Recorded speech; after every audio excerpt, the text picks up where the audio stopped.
The first lock I bought in my second life was ugly, orange, and shaped like a warning sign.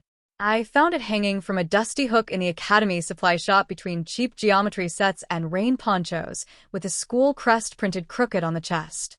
The cashier, a boy from the junior division with headphones hidden under his collar, looked at it and laughed. "Nobody uses those anymore," he said, pushing my change across the counter. "Everyone has fingerprint locks now." I smiled because he was right, and because in my first life, a fingerprint lock had been exactly how they opened my locker, copied my notes, twisted them into stolen examination material, and sent me crawling into an academic misconduct hearing where every person who had begged me for help pretended they had never known my name. A fingerprint could be lifted. A password could be guessed. A smart lock had a maintenance override. But this ugly orange padlock needed a key, and the only copy of that key would be taped under my own skin if I had to swallow it. That was the first difference. In my first life, I had thought generosity would protect me. I had shared chapter summaries, practice essays, formula cards, case tables, annotated diagrams, every beautiful little weapon I made against failure because the class monitor said we were one cohort and the golden girl said success meant lifting each other. Then on the morning of the National Honors Final, the whole class walked in with pages that looked like mine but were not mine, full of answer structures copied from a restricted examiner packet. When the investigation began, they all pointed at me. They said I had distributed the material. They said I ran a paid notes ring. They said I was jealous of Bianca Sable, the top student with the perfect braid and the perfect scholarship and the perfect trembling voice when she told the committee I had pressured everyone into trusting me. I was expelled before results were released. Bianca became valedictorian. The class passed. My mother stopped answering reporters. My father sold his watch to hire a lawyer who arrived 3 weeks too late. And years later, after I had rebuilt a small life teaching night classes under a name nobody searched, I died in a winter bus accident with the disciplinary notice still showing up whenever anyone typed my real name. So when I woke up again in the dormitory on the Monday before finals and saw my notes stacked on my desk like a pile of loaded matches, I did not cry. I went downstairs, bought the ugliest lock in the building, and made sure the whole academy saw me put my notes away. By breakfast, everyone knew. That was the thing about Meridian Preparatory Institute. Secrets traveled faster than announcements, especially if the secret involved someone refusing to be useful.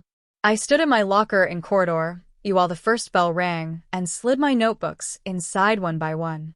Modern law, statistical methods, public administration, ethics, applied logic, each volume wrapped in brown paper and labeled in my careful handwriting.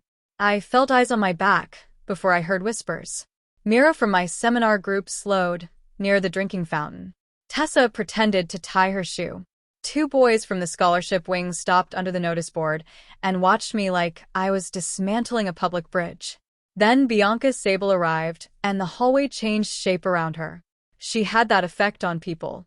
In our uniforms, everyone looked pressed and polished, but Bianca looked designed. Her blazer never wrinkled. Her hair ribbon matched the exact shade of the school crest.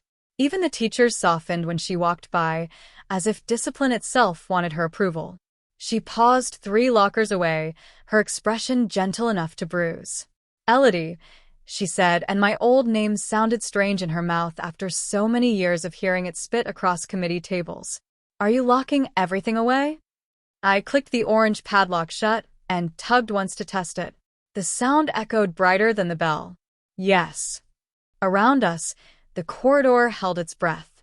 Bianca tilted her head, the same little gesture she had used in my first life right before asking if she could borrow my comparative ethics chart just overnight. "Finals are stressful," she said. "People are scared. I thought we agreed to share resources as a class." I turned the key between my fingers. In my first life, I had apologized by this point. I had laughed and said, of course, silly me. I only locked them because I was reorganizing. I had opened my locker and handed over the work that became my noose. This time, I looked at her and said, "Then share yours." It was such a simple sentence that nobody knew where to put it. Bianca blinked once. Myra's mouth opened. Somewhere behind me, someone actually coughed. Bianca recovered beautifully, as she always did.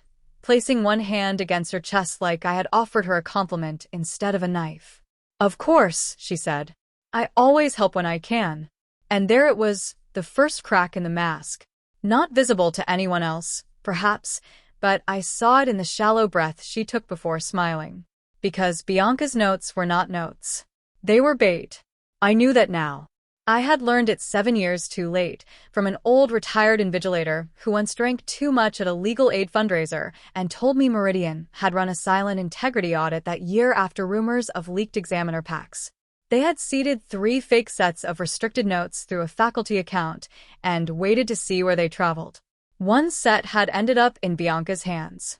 In my first life, she had copied fragments into pages imitating my handwriting, hid them among my shared summaries, and let the whole class believe I had created them. This time, my handwriting was locked away before anyone could touch it. If the class wanted a savior, they would have to steal from their angel. Bianca did not offer her notes that morning. She offered sympathy, which cost less. By lunch, the group chat had turned into a courtroom. Why is Elodie being weird? Did something happen? Is she mad at us? She knows finals decide rankings. That last one came from Adrian Vale, the class monitor, whose talent for moral outrage always increased when someone else's labor was involved. I read every message from a bench under the courtyard plane trees, eating an apple slowly while sunlight moved across the screen. Bianca wrote nothing at first. She let everyone else work themselves into hunger. Then, at 1:13 p.m., she sent one line. "I'm sure Elodie has her reasons. Please don't pressure her." In my first life, that message would have made me grateful. Now it looked exactly like a match being lowered into oil. Within minutes, everyone was praising her kindness while blaming my selfishness more politely. I left the chat on mute and went to my afternoon lecture, where Professor Alder explained administrative fairness while half the class watched me instead of the slides. Afterward, Mira caught me by the stairwell with panic bright in her eyes. She had been my roommate in the first life, the first person I trusted at Meridian, and the first person to tell investigators she had always felt uncomfortable with how much power I held over the notes. "Elodie, please," she whispered. "You know I'm not like them. Just send me the constitutional remedies table. I won't show anyone." Her fingers twisted around her sleeve. I remembered those fingers holding a tissue in the hearing room, dabbing under dry eyes while she said she felt betrayed by me. I almost pitied her. Almost. "Make your own," I said. Her face hardened so quickly the fear vanished. Bianca would never act like this. Then ask Bianca. I walked away before she could answer, because revenge, I had learned, was most dangerous when it became a conversation. That evening, while the dormitory buzzed with resentment, I sat at the library under a camera dome and studied from the official syllabus. Not old summaries. Not class predictions. Not Bianca's shining little compilations. The syllabus. The textbook. The public mock archive. The documents everyone ignored because they were boring and therefore trustworthy. At 8:40 p.m., Adrian posted another message. "Emergency study meeting tonight. Bianca has agreed to help those who still believe in teamwork. Bring USB drives." I stared at the words until my reflection dimmed on the phone glass. There it was. The door opening. The herd moving. In my first life, that meeting happened in my room because I had been foolish enough to host it. This time, it would happen in Bianca's. I did not go. That absence became its own kind of attendance.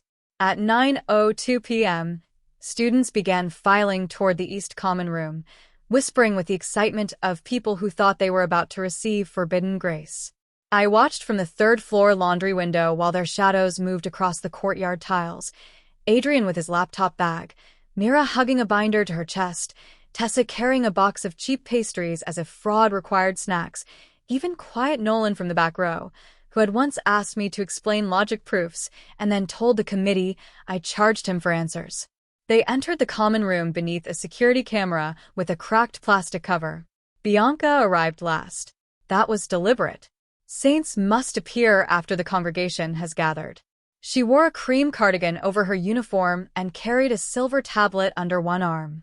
Her expression, even from above, was modest and burdened, the expression of someone forced by goodness to save the undeserving. I should have felt satisfaction. Instead, I felt a cold heaviness settle in my ribs because watching people choose corruption was not as clean as I had imagined. Some of them were frightened. Some were lazy. Some had convinced themselves that everyone did this, and only fools suffered alone. None of that changed what they had done to me before, and none of it would change what they were about to do now. At 9:37, my phone buzzed. A message from an unknown number. Last chance. Come downstairs and stop being dramatic. I deleted it. At 10:11, another. We have Bianca's complete set now. Don't complain when rankings come out. I deleted that too. At 10:49, Mira sent a photo. It showed a stack of pages spread over the common room table, headings highlighted in gold. The handwriting was not mine. It was Bianca's clean, slanted script, every loop polished and controlled. But in the margins were phrases I recognized from the investigation file that destroyed me. Comparative proportionality exception, discretionary review threshold, emergency ethics override. Words no student should have known because they came from the fake examiner packet, designed to trigger a match in the plagiarism system. My stomach turned anyway. My body remembered fear before my mind could remind it that this time the pages were not mine. Then a new message appeared beneath the photo. Mira wrote, "You'll regret locking us out." I typed nothing back. I simply screenshotted the message, backed it up to my private email, and placed my phone face down beside the washing machines while the building hummed around me. On Tuesday, Bianca became generous in public. She did not hand out her pages directly, not where cameras could see. She sat in the courtyard with 3 color-coded binders and answered questions in a voice soft enough to make teachers smile from the walkway. Adrian organized rotation access. Mira created topic teams. Tessa took photographs and cropped out Bianca's hands. By noon, half the cohort had copies of the gold highlighted set. By dinner, nearly all of them did. The few who hesitated were not virtuous, only slow, and fear eventually dragged them in. I kept studying alone. That irritated them more than refusal. They wanted me angry, defensive, begging to rejoin. Calm made them suspicious. On Wednesday morning, my locker was inspected. I had expected that. Dean Ravel arrived with 2 prefects, an administrative assistant, and Bianca standing behind them like a concerned witness in a school play. Ravel was a narrow woman with pearl earrings and a voice that never rose because she preferred other people to feel childish. "Elodie," she said, "we've received a report that restricted materials may be stored in your locker." The hallway filled instantly. Students gathered at both ends, pretending not to gather. Bianca looked at the floor. In my first life, this was the moment where my fingerprints were found on pages I had never seen. They had been planted between my ethics notes and my statistics workbook. The orange lock rested against the metal door like a small, stupid sun. I held out the key. "Please open it." Ravel's eyebrow twitched at my lack of protest. The prefect unlocked the padlock, opened the locker, and froze. Inside were no notes. No binders. No USB. No suspicious papers.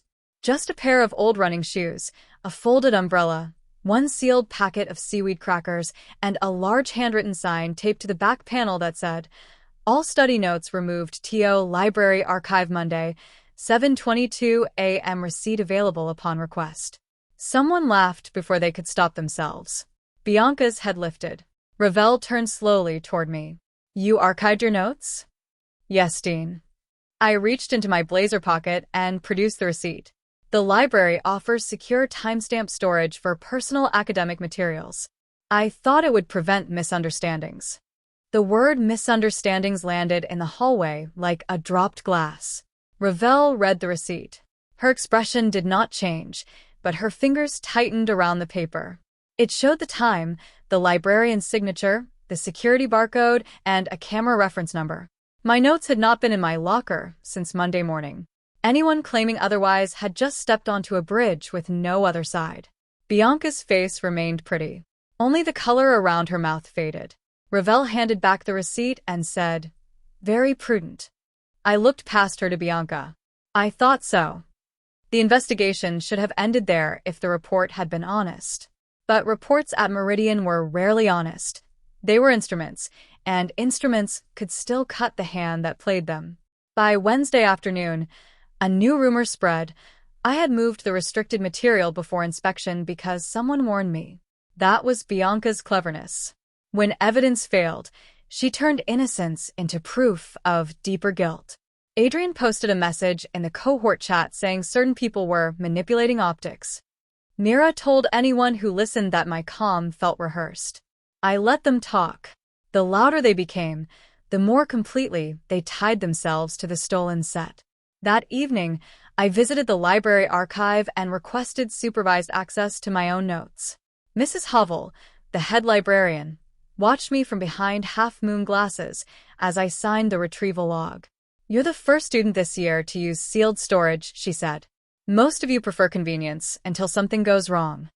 "Something already went wrong once," I said before I could stop myself. She paused with the archive drawer open. For a moment I thought I had said too much, but she only nodded as if students often spoke like ghosts during finals week. I studied for 3 hours at a desk directly beneath camera L14, using my original notes under supervision. When I finished, I sealed them again, signed a return log, and asked for copies of both receipts. Mrs. Hovell stamped them without comment. On my way out, I saw Nolan standing near the photocopiers, clutching Bianca's gold highlighted pages. He looked exhausted. "Elodie," he said, "is hers enough?" The question was so naked that I stopped. Not because I owed him, but because once, before fear made him cruel, he had been kind to a stray cat outside the dining hall. Enough for what? He glanced toward the corridor. "To pass." "No," I said. "It's enough to be noticed." His face strained. For 1 second, I thought he would listen. Then his shoulders stiffened, pride or terror pulling him upright. "You're just bitter because we don't need you anymore." I left him under the buzzing lights with the pages shaking in his hands.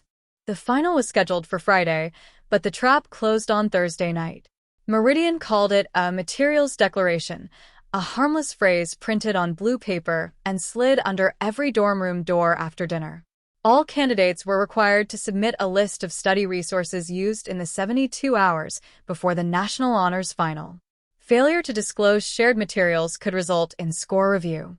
In my first life, I had treated that form as routine. I listed my own notes, the official mocks, the class study session, everything. Then when the fake examiner phrases appeared across dozens of answer booklets, my honest declaration became the rope that tied me to everyone else. This time, I filled the form carefully.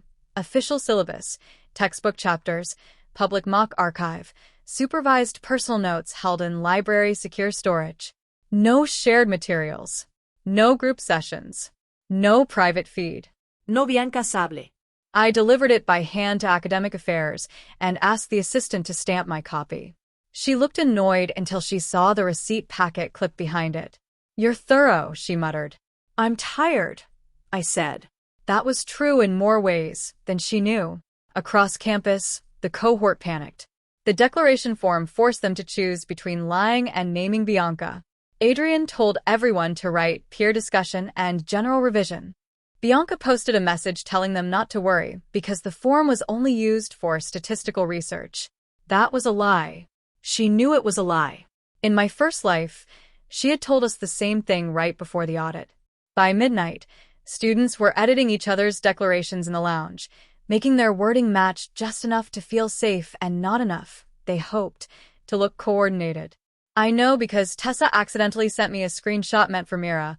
Should we all say collaborative synthesis notes, or is that too obvious? I saved it. Then I slept. That may not sound dramatic, but sleep was the one luxury my first life never gave me during finals week. I had spent those nights answering messages, fixing charts, reassuring people who later rehearsed betrayal with clean faces. This time, I locked my phone in my desk drawer, placed the ugly orange padlock key under my pillow, and slept for 7 straight hours while the guilty drafted their own confession in academic language.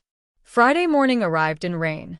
Not cinematic rain, not the silver kind that makes tragedy look expensive, but ugly, sideways rain that soaked socks and turned the academy lawn into a green smear. Candidates lined up outside the examination hall beneath black umbrellas, clutching clear pencil cases and transparent water bottles. The National Honors Final was the kind of exam parents prayed over, teachers boasted about, and students pretended not to fear. A top score meant scholarships, university recommendations, government placements, internships with judges and ministries. A failed integrity check meant doors closing before you reached them. I stood near the end of the line with my hair braided tightly, my admission card dry inside a plastic sleeve, and nothing in my hands except approved stationery. Bianca stood at the front beneath Adrian's umbrella, surrounded by students who looked at her like she was warmth itself. She turned once and found me. For the first time all week, she did not smile. Maybe she had begun to feel the shape of the silence around me. Maybe she wondered why I had not fought harder. People like Bianca understood resistance. It gave them something to defeat. Withdrawal frightened them because it suggested information they did not have. At 8:15, the doors opened.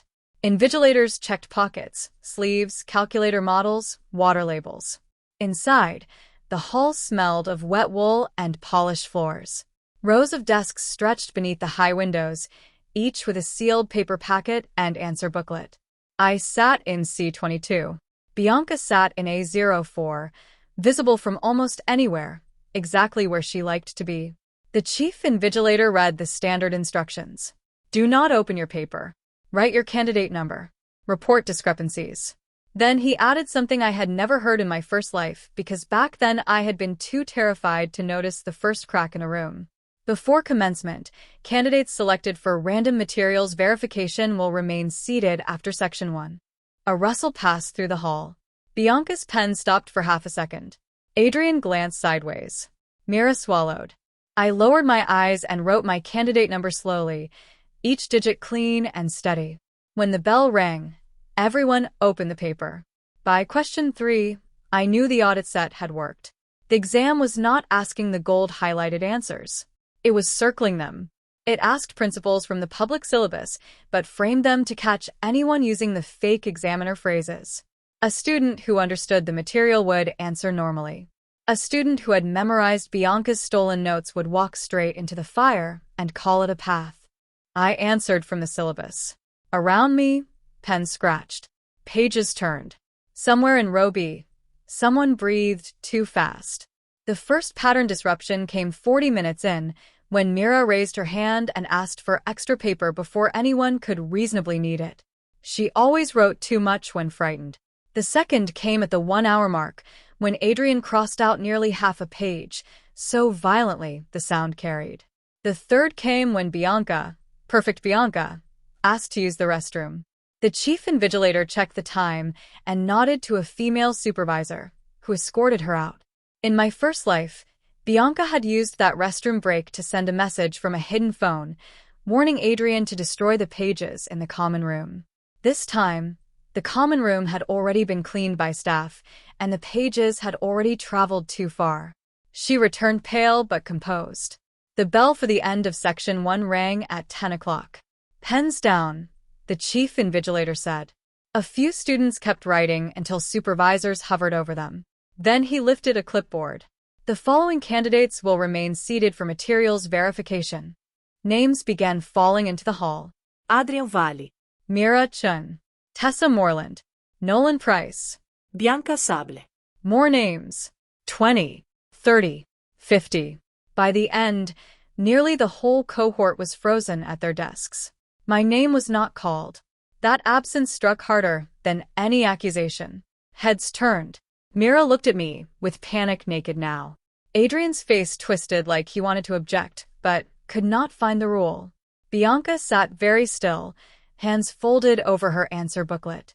The candidates not selected were told to proceed to the courtyard for supervised break. I stood, gathered my approved stationery, and walked down the aisle. As I passed Bianca's desk, she whispered without moving her lips, "What did you do?" I stopped just long enough for her to hear me. I locked my notes. Then I kept walking because some answers deserved to be simple. The break courtyard felt unreal. Rain tapped on the glass canopy, while the handful of students not called for verification stood in scattered silence. Some were from other divisions, confused by the sudden detention of nearly an entire class. A boy from North Wing asked me what happened. I said I did not know. That was legally safer than the truth and emotionally funnier. Through the hall windows, I could see supervisors moving between desks with evidence bags. Candidates opened their clear folders. Phones were collected from sealed pouches. Declarations were compared. Nobody was shouting yet. Shouting came later, when people realized verification did not mean checking whether they had notes on them. It meant checking whether the notes they declared matched the answers they had written, the messages they had sent, and the files already recovered from the common room printer. At 10:27, Dean Revell entered the hall with 2 members of the Integrity Office. I recognized one of them from my first life, Mr. Calder, silver-haired, soft-spoken, devastating. He had chaired my hearing. He had believed Bianca's tears. Or perhaps he had only believed the evidence placed in front of him. This time, the evidence had different fingerprints. Section 2 is delayed. At 10:45, the rest of us were moved to a smaller room and allowed to continue under separate supervision. That, too, was new. In my first life, the entire exam had proceeded normally, so the audit could compare full scripts. This time, because my archive receipts and screenshots had reached the Integrity Office before the final, they acted earlier. I wrote Section 2 in room 3B with 12 other students while thunder rolled beyond the windows. The questions were difficult but fair. No hidden traps. No gold highlighted shortcuts. Just knowledge. It felt almost obscene after everything to be judged on work instead of politics. When I finished, I placed my pen down and stared at the rain until the supervisor collected my booklet. For the first time in 2 lives, I left an examination room without feeling that someone had taken a piece of me. The official announcement came at 2:20 p.m., though by then the campus had already guessed. Candidates from our cohort were ordered to remain in the assembly hall. Parents were called. Phones were confiscated. Teachers moved through corridors with faces arranged into professional concern. I sat outside academic affairs with a paper cup of vending machine tea and watched the world that once crushed me begin to fold in on itself. Through the frosted glass doors, I heard fragments. Coordinated access. Undeclared materials. Restricted audit phrases. Digital distribution. False attribution. Then Bianca's voice, high and breaking. They were mine, but they weren't illegal. That was the first honest thing she had said all week, and still not honest enough. The door opened. Mr. Calder stepped out and looked at me. For a strange moment, the years between us collapsed. I remembered his hearing room, his pen, the way he had said my future consequences were unfortunate, but unavoidable. He did not remember any of that because for him it had never happened. "Miss Fern," he said, "thank you for waiting." I stood. He led me into a smaller office, not the main hall. Mrs. Havel was there with archive logs. Dean Revell sat beside a legal officer. On the table lay printed screenshots, declaration forms, camera stills, and my orange lock in a clear evidence bag. Seeing it there almost made me laugh. The legal officer explained that my name had appeared in several messages accusing me of hoarding resources and in one anonymous report alleging restricted material in my locker. However, my notes had been secured in the library archive before the report. My declaration matched supervised access logs, and no restricted phrases appeared in my Section 1 booklet. "We may need a formal statement about the messages you received," she said. "But at this stage, you are not under investigation." Not under investigation. In my first life, I would have crawled across broken glass for those words. This time, I only nodded. Mr. Calder watched me carefully. "You seem unsurprised." I looked at the evidence bag, holding the lock. I took precautions. Most innocent students don't expect to need that many. Most innocent students haven't watched guilty people practice being believed. Nobody spoke for a few seconds. Then Mrs. Havel, bless her terrifying librarian soul, stamped another page. The class found out I was cleared before they found out they were not. That was what broke them. If everyone had gone down together, they could have called it unfair. If Bianca had been cleared with them, they could have called it a misunderstanding. But when I stepped out of academic affairs holding my admission card and stamped clearance notice, the corridor outside the assembly hall erupted. Mira saw me first through the open door. Her face crumpled, not with guilt but with the particular horror of someone realizing the scapegoat has escaped the script. "Elodie," she shouted, pushing past a prefect. Tell them you knew about the notes too." There it was. Not apology, not remorse. Reflex. Pull me back into the fire because the fire felt less frightening when shared. Adrian joined her, red-faced and shaking. "You set us up." I almost admired the speed of it. They had stolen Bianca's notes, hidden the source, matched their declarations, used restricted phrases, and now the problem was that I had locked my own locker. Dean Ravel appeared behind them. Enough. Bianca stood at the back of the hall, and for once nobody made space around her. Her cardigan was gone. Her braid had loosened. She looked smaller without the crowd's belief holding her upright. Mr. Calder read the preliminary ruling in a voice that carried down the corridor. All candidates found to have used undeclared restricted audit materials would receive a provisional fail for the National Honors final pending individual hearings. Candidates involved in distribution, false reporting, or evidence manipulation faced disciplinary dismissal. Scholarship recommendations and merit rankings were suspended. The words landed one by one. Failed. Hearings. Dismissal. Suspended. Then came the part nobody expected.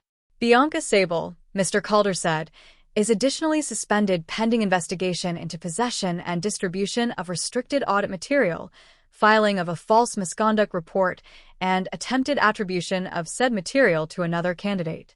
Bianca's knees did not buckle.